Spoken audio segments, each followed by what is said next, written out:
Class 12th वाले सभी प्यारे बच्चों का आज व्यवसाय अध्ययन विषय का पेपर होने जा रहा है। प्यारे विद्यार्थियों, अब समय जो है वो 6 बज रहे हैं, सुबह के 6, और ये पूरा का पूरा पेपर मैं लेकर आया हूँ। प्यारे विद्यार्थियों, 100% ये पेपर अभी हमारे पास आया है और 100% मैं आपसे कहता हूँ कि पेपर अगर आपने ये देख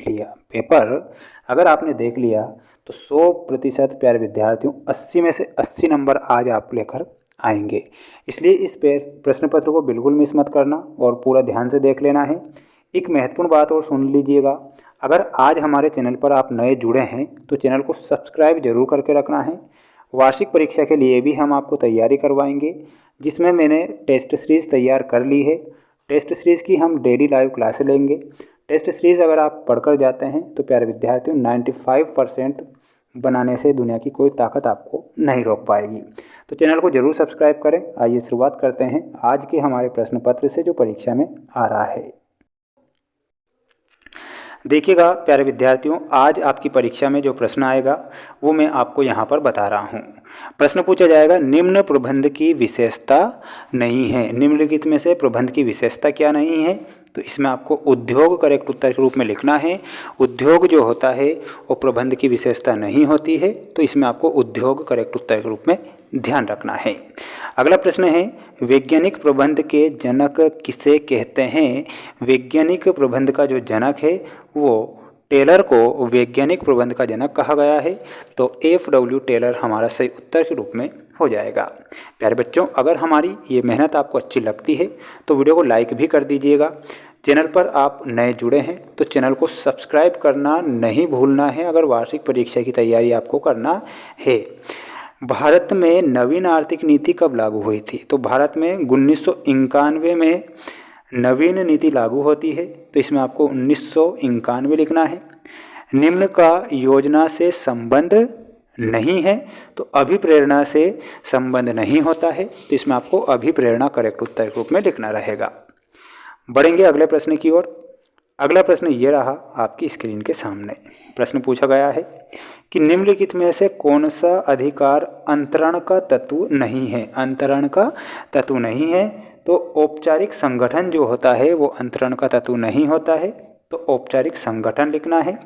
नियुक्तिकरण का तत्व है, तो उपर्युक्त सभी नियुक्तिकरण के तत्व होंगे, भर्ती, प्रशिक्षण और चयन। ठीक है, तो ये ध्यान रखना है। सभी बच्चे एक बार वीडियो को लाइक ज़रूर कर दें। चैनल पर अगर आज नए जुड़े हैं तो माय डियर फ्रेंड्स, आपसे मैं वादा करता हूं कि वार्षिक परीक्षा में भी मैं आपका साथ दूंगा और वही प्रश्न परीक्षा के लिए बता दूंगा जो परीक्षा में छपते हैं। ठीक है, तो ज़रूर आप चैनल को सब्सक्राइब करें। प्रबंध एक सतत है, तो प्रबंध क्या है? एक सतत प्रक्रिया है। ठीक है, तो इसमें आपको क्या लिखना है? प्रक्रिया। श्रमिकों के समूह प्रमुख को क्या कहा गया है? तो उसे ट्रेड यूनियन कहा गया है। मैं नीचे आंसर लिख रहा हूँ दूसरे का, है ना, ट्रेड यूनियन। ठीक है, तो ट्रेड यूनियन आपको लिखना है। उपभोक्ता संरक्षण अधिनियम कब आया था? तो ये जो संरक्षण अधिनियम था 1986 में आया था। ठीक है, बजट सदैव रूप में व्यक्त किया जाता है, तो बजट जो होता है सदैव मौद्रिक रूप में व्यक्त किया जाता है, तो इसमें आपको क्या लिखना है? मौद्रिक। अधिकारों के अंतरण से कार्य करने की प्राप्त होती है, तो क्या प्राप्त होती है? शक्ति प्राप्त होती है, तो 5वें का आंसर हो जाएगा शक्ति। पदोन्नति भर्ती का स्रोत है, तो कैसा स्रोत है?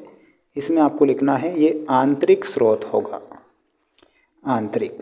नेतृत्व का एक भाग है, तो नेतृत्व जो होता है किसका भाग होता है? मैं नीचे इसका आंसर लिख रहा हूँ, यह निर्देशन का भाग होता है, तो निर्देशन आपको लिखना है।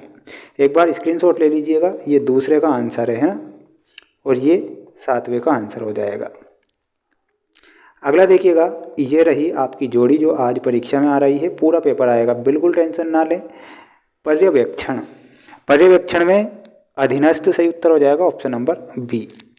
बोनस में हमारा सही उत्तर हो जाएगा वित्तीय अभिप्रेरणा। अनौपचारिक संगठन में हमें सही मिलाना रहेगा मौखिक से। नेतृत्व में हमारा ऑप्शन नंबर डी सही होगा। नामकरण में वस्तु की पहचान होती है। विज्ञापन में हमारा सही उत्तर क्या हो जाएगा? ऑप्शन नंबर ई, विक्रय संवर्धन। ले लीजिए इसका एक स्क्रीनशॉट और पढ़ लीजिए, याद कर लीजिए, मेहनत कर लीजिए। बिना मेहनत के तो जय जयकार नहीं होती और कोशिश करने वालों की कभी हार नहीं होती। अगला है, शिक्षण संस्थानों के अंदर से भर्ती को क्या कहा जाता है? तो उसे आंतरिक भर्ती कहते हैं। क्या कहते हैं? तो इसमें आपको लिखना है आंतरिक भर्ती। कर्मचारियों का विकास किस स्तर पर किया जाता है?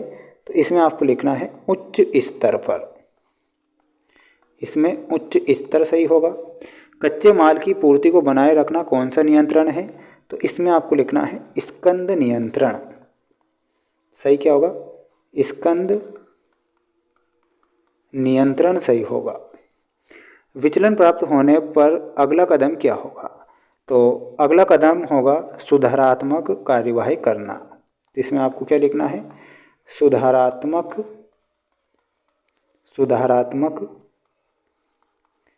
कार्यवाही। 5 या अधिक वर्षों के लिए की गई वित्तीय योजना क्या कहलाती है? तो उसे दीर्घकालीन वित्तीय योजना कहते हैं। क्या कहते हैं? दीर्घकालीन वित्तीय योजना। कच्चा माल क्रय करने के लिए किस पूंजी का प्रयोग किया जाता है? तो इसमें आपको लिखना है कार्यशील पूंजी का प्रयोग किया जाता है। तो लिखिएगा कार्यशील पूंजी। किस बाजार में दीर्घकालीन प्रतिभूतियों से व्यवहार होता है? तो इसमें आपको लिखना है पूंजी बाजार में। पूंजी बाजार हमारा सही होगा। एक बार इसका एक स्क्रीनशॉट ले लीजिए और याद कर लीजिए प्रश्न पत्र को, क्योंकि आज का ये पेपर बता रहा हूँ और पेपर परीक्षा में आएगा, क्योंकि 100% ये जो प्रश्न मैं बता रहा हूँ ये मोस्ट हैं और आपकी परीक्षा में आपको देखने को मिल सकते हैं।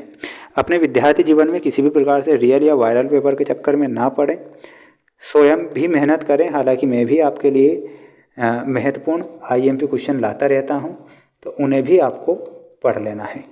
ये आपके सत्य हो चुके हैं, एक स्क्रीनशॉट ले लो। किसी भी प्रकार से रियल या वायरल के चक्कर में ना पड़ें, मेहनत करें। और ये 3 सेट पेपर मैंने चैनल पर डाले हैं, जो कि कुछ महत्वपूर्ण प्रश्न वहाँ से परीक्षा में ज़रूर बनेंगे।